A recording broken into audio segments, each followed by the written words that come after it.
뭐 하려고 그렇게 열심히 다닐까? 뭐 하는데 그렇게 열심히 살까? 헛된 일로 소란하고 하나님 없는 인생들, 재물 쌓으려고? 그러면 그 재물 쌓아서 누가 거둡니까? 그 재물을 내가 다 거두는 것도 아니에요. 그러면 7절에 주여 내가 그런 인생 가운데 무엇을 바라리요? 나의 소망은 주께 있나이다. 나의 소망은 주께 있나이다. 나의 소망은 하나님께 있고 나의 소망은 예수님께 있나이다. 이게 지혜로운 인생이에요. 그래서 우리 짧은 인생, 헛된 인생, 그림자와 같은 인생을 살면서 우리 하나님께 소망을 두고 천국에 소망을 두고 사는 자가 지혜로운 인생이에요. 여러분, 이 세상의 영광 너무 욕심내지 마십시오. 이 세상의 재물, 높아지려는 명예 너무 욕심내지 마십시오. 그런 것이요 다 잠깐이면 지나갈 것들이에요. 영원한 것은 천국이에요. 영원한 것은 하늘이에요, 하늘. 그래서 우리는 천국을 소망하며 우리 예수님을 소망하면서 사는 게 지혜로운 인생이에요. 그리고 세상도 주시면 누리는 거예요. 인생의 모습, 첫째는 풀과 같이, 꽃과 같이 자라나서 그림자같이 지나간다. 세상 영광은 다 지나가는 것이다. 다 사라지는 것이다. 인생의 모습, 둘째, 그의 날과 달수가 죽게 있다 하셨습니다. 그 인생의 수와 그리고 날과 달의 수가 죽게 있다. 5절 보면 그의 날을 정하셨고 그의 달수도 죽게 있으므로 그의 규례를 정하여 넘어가지 못하게 하셨은즉. 그러니까 그 인생의 날과 달이 죽게 있다. 그의 수가, 숫자가 죽게 있다. 이 말씀의 의미는 인생의 모습 둘째, 사람의 미래는 하나님의 손에 있음을 의미합니다. 사랑하는 성도 여러분, 여러분의 미래는요 여러분에게 있는 게 아니라 주께 있어요. 하나님께 있어요. 여기에 날은 하루하루를 가리켜요. 욤이라는 단어예요. 그리고 달, 한 달을 가리켜요. 매달. 그러니까 하루든 매달이든 1년이든 인생이든 나의 인생은 누구에게 달려있느냐? 주께 있다. 주의 손에 있다. 그 말입니다. 그리고 5절 하반절에 그의 규례를 정하여 넘어가지 못하. 여러분, 하나님은 여러분에게 다 계획이 있어요. 하나님의 일정표 안에 여러분들의 인생이 있어요. 나는 내 앞길을 모르지만 하나님은 이미 나를 죽는 날까지 나의 일을 다 알고 계세요. 그래서 그의 손, 그의 일정표, 그의 규례 밖으로 우리가 넘어가지 못하는 거예요. 모든 인생은 다 하나님의 손 안에 살다가 하나님께 돌아가는 거예요. 이게 인생이에요. 에레미야 10장 23절 보면 여호와여 내가 알거니와 사람의 길이 자신에게 있지 아니하니 걸음을 지도함이 걷는 자에게 있지 아니하니이다. 사람의 길이 자신에게 있지 않대. 내 걸음을 지도하는 자에게 나가 있지 않대. 아니잖아요. 내가 동쪽으로 가고 싶으면 동쪽으로 가면 되는 거고, 남쪽으로 가고 싶으면 남쪽으로 가고, 장사를 하고 싶으면 장사하고, 너 직장 다니고 싶으면 직장 다니고, 공부하고 싶으면 공부하고, 결혼하고 싶으면 하고, 안 하고 싶으면 안 하는 거 아니에요? 뭐 내 인생이 하나님께 달려있다고 그래요? 아니에요.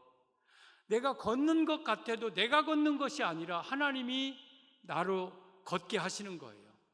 나의 걸음의 지도함이 내게 있지 않고 나를 지도하시는 하나님께 있는 거예요. 우리 이걸 인정해야 돼요. 잠언 20장 24절 보면 사람의 걸음은 여호와로 말미암나니 사람이 어찌 자기의 길을 알 수 있으랴. 나의 인생의 모든 걸음은 하나님께로 담아 있는 거예요. 내가 나의 길을 알 수 없는 거예요. 다 하나님의 손에 있는 거예요. 성도 여러분, 여러분의 미래, 여러분은 모르죠. 한 치 앞도 내일도 알 수 없는 게 인생이죠.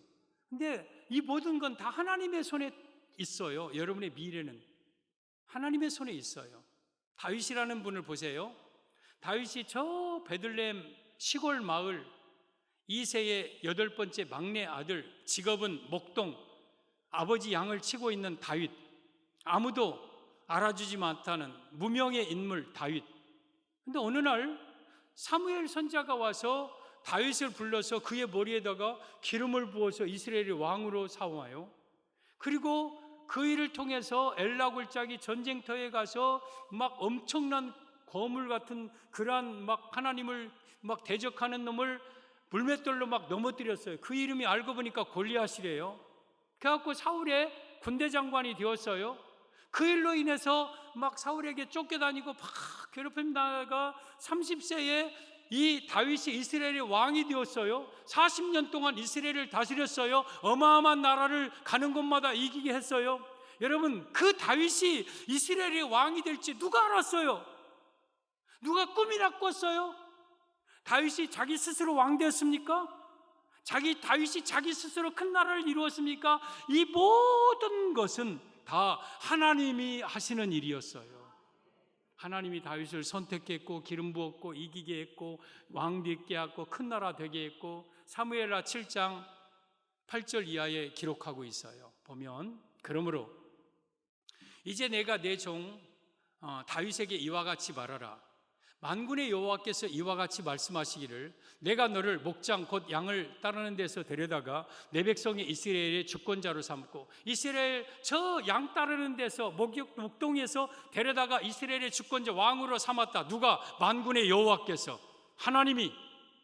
그리고 뿐만 아니라 9절 내가 가는 모든 곳에서 내가 너와 함께 있어 내 모든 원수를 내 앞에서 멸하였은즉. 다윗이 가는 곳마다 원수들이 물러가고 블레셋이 물러가고 악한 나라들이 물러간 것은 만군의 하나님이 다윗과 함께 하셔서 하는 일이고, 더 나아가서 내 땅에서 내 위대한 자들의 이름과 같이 내 이름을 위대하게 만들어주겠다. 그래서 다윗이라는 이 이름은요, 지구상에서 가장 위대한 이름으로 지금 전 세계에 통용되고 있는 이름. 그런데 다윗이 내가 위대한 힘을 대야지 하고 뛰어서가 아니라 하나님이 다윗으로 하여금 위대한 이름을 만들어 주신 거예요. 하나님이 하신 거예요.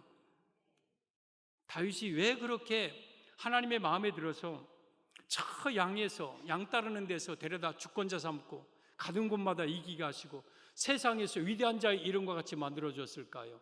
다윗은 하나님을 사랑하는 사람이었어요. 다윗은 하나님을 경외하는 사람이었어요. 목동으로부터 있을 때 오직 다윗은 하나님을 여러분들도 하나님을 사랑하는 사람이 되고 하나님을 경외하는 자가 되면 무명의 인물이 유명한 인물이 되고 가난한 인물이 부자가 되고 여러분 약한 자가 강한 자가 되고 여러분 아무것도 없는 자가 모든 것을 가진 자가 되고 하나님을 사랑할 때 하나님이 이처럼 우리를 존귀케 만들어 주는 거예요.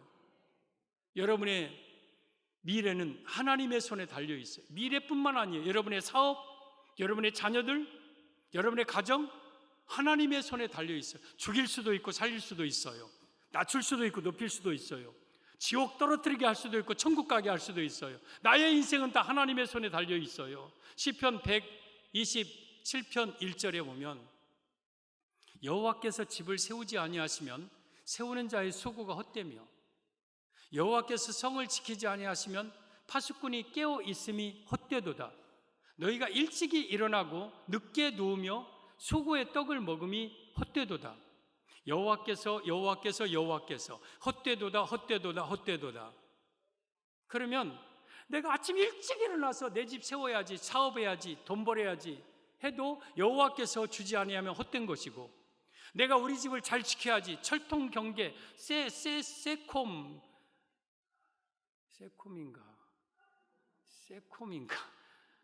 뭐 이런 거 있잖아요. 무인 경비 시스템 철통같이 하고 대문을 크게 하고 우리 집을 내가 보호한다 할지라도, 여러분, 내가 내 집을 지키는 게 아니야. 하나님이 지켜주셔야 되고 하나님이 세워줘야 되고, 그렇지 않으면 헛된 거예요.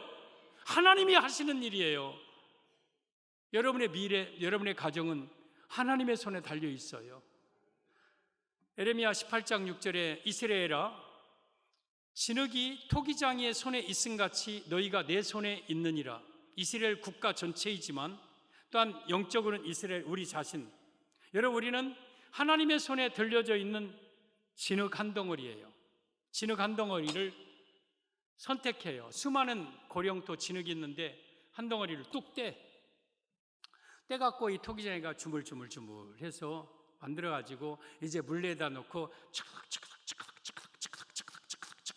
하고 좋은 그릇, 큰 그릇 만들 수도 있고 또 작은 그릇 만들 항아리 만들 찌 아이고 이거 깨져버렸네 버릴 수도 있고 깨졌다가 다시 짓자 해서 다시 주물주물해서 만들 수도 있고, 이 모든 것은 다 토기장의 마음에 있듯이 여러분은 죽일 수도 있고 살릴 수도 있고 부할 수도 있고 다칠 수도 있고 가난할 수도 있고, 이 모든 것은 다 하나님의 손에 달려 있어요.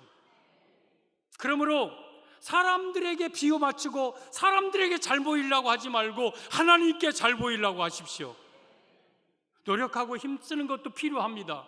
부지런한 것도 필요합니다. 그러나 내가 주님을 기쁘시게 하고 주님의 뜻에 맞게끔 살아가면 하나님은 여러분들을 존귀케 만들어주는 거예요. 위대한 인물들 만들어주는 거예요.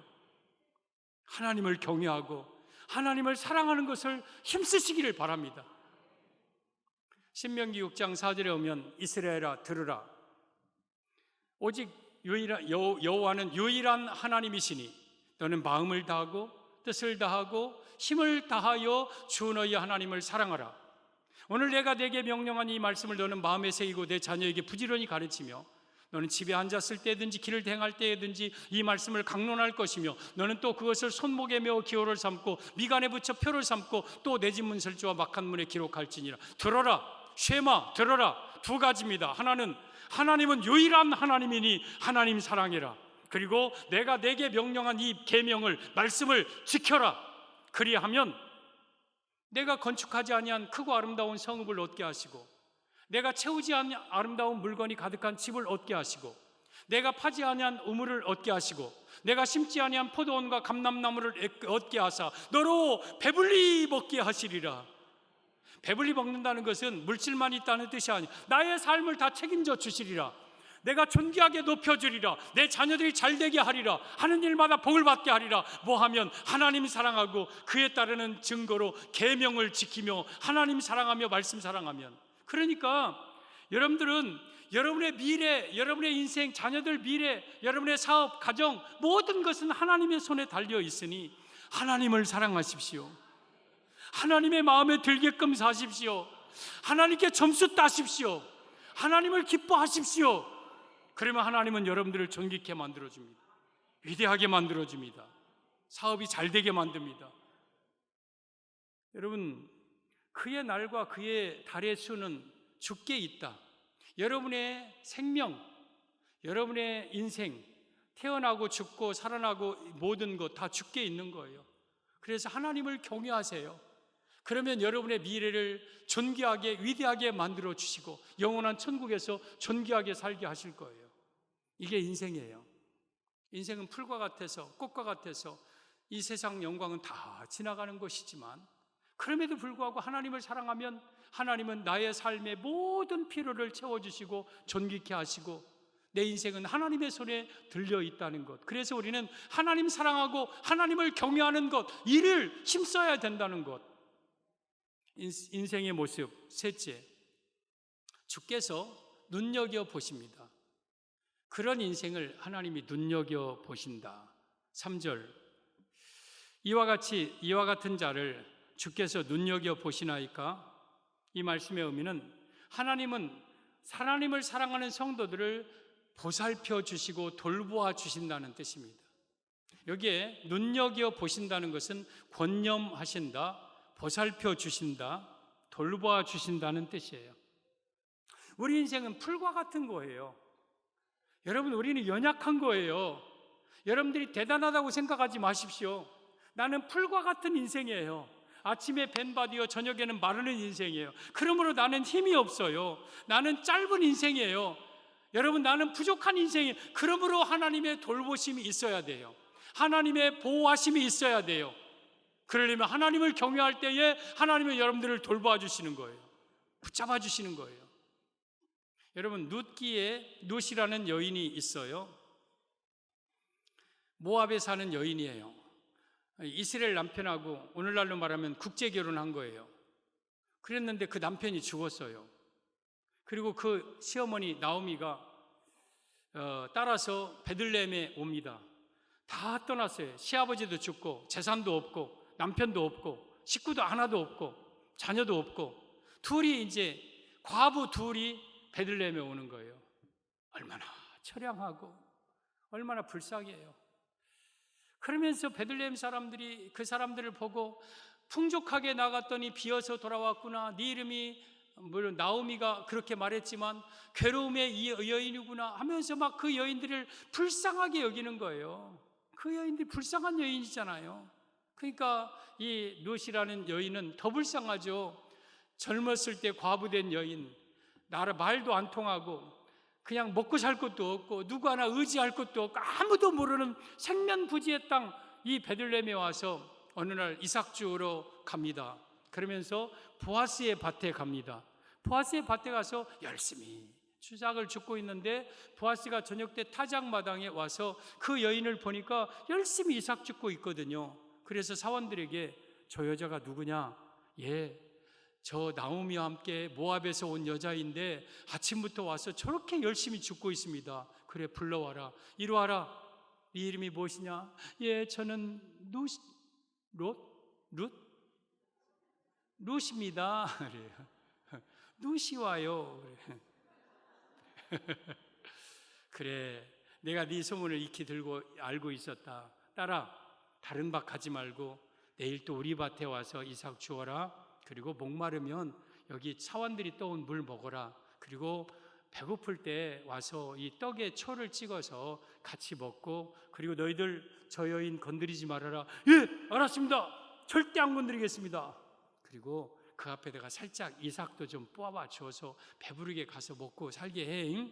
그래서 이 룻에게 이 은혜를 베풀어요. 이 보아스가 나오미의 지시를 받고 나오미가 하자는 대로 깨끗하게 목욕하고, 이제 저녁에 그 노젓가리에 누워 있는 보아스 이불을 살짝 들치고 발밑에 들어갑니다. 누구냐? 저는 룻이 와요. 딸아, 가만히 있어라.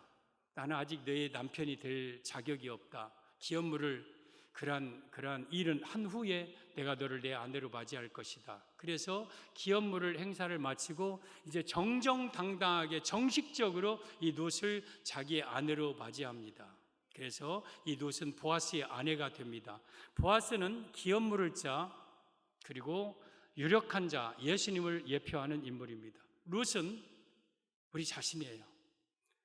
이 세상에서 가난하고 풀과 같은 연약하고 볼품없고 내어놓을 것 없는 그 인생을 예수님이 우리를 아내로 거두어 주셨어요. 이제 더 이상 이 룻은 가난한 여인이 아니라 밭의 여주인이 됩니다. 부유한 자, 외로운 여인이 아니라 남편이 있는 정말 축복된 여인이 됩니다. 자녀들을 낳습니다. 신하 하녀들을 거느립니다. 그리고 그의 가문이 위대한 가문이 됩니다. 그리고 이 보아스의 후손을 통해서 예수님이 태어나게 하는 직계계보에 이 룻이 들어갑니다.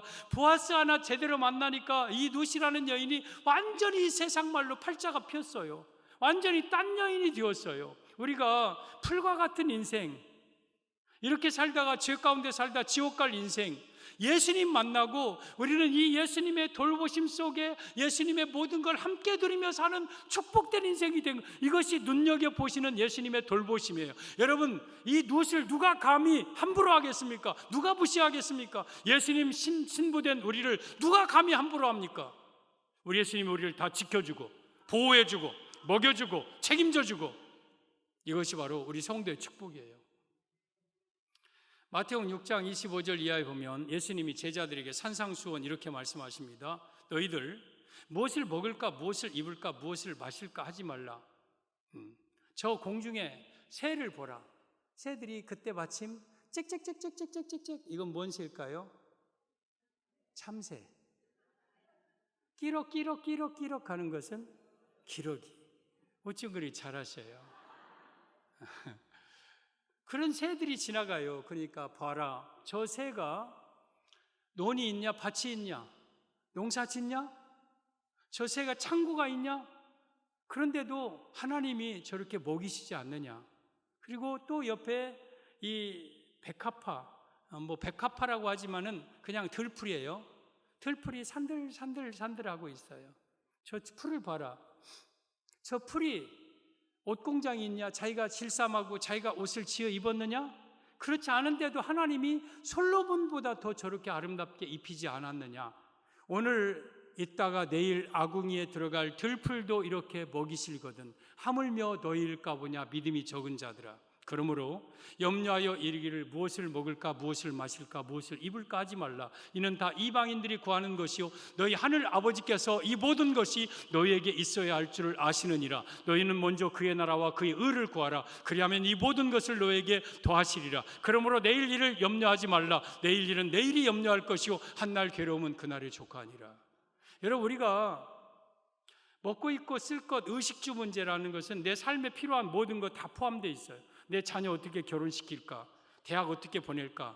아니면 앞으로 어떻게 살아갈까? 노후 어떻게 살아갈까? 이런 모든 것들은 다 이방인들이 구하는 것이지 하나님께서 이 모든 것이 다 필요한 것을 아시고 다 채워주시는 거예요. 따라서 여러분들은 그의 나라, 그의 의, 한마디로 말하면 하나님을 사랑하고 하나님을 경외하면 내 인생의 모든 삶의 문제를 하나님이 책임져 주시는 거예요. 우리 사랑하는 성도 여러분, 하나님을 경외하십시오. 하나님을 사랑하면 하나님이 여러분들을 돌봐 주십니다. 지켜주시고 먹여주시고 인도해 주시고 책임져 주시고 여러분 다 철통같이 보호해 주십니다. 이게 여러분 우리 인생의 모습이에요. 하나님을 사랑하는 인생은 그래서 두려울 것도 없고 걱정할 것도 없는 거예요. 우리 창세기 1장 1절 2절을 보면 이렇게 말씀합니다. 태초에 하나님이 천지를 창조하시니라. 여러분, 뭔 진화된 거 아니에요? 우리가 원숭이에게서 태어난 거 아니에요? 하나님이 하늘과 땅과 그 가운데 있는 모든 만물, 우리 인간을 만들었어요. 창조하셨어요.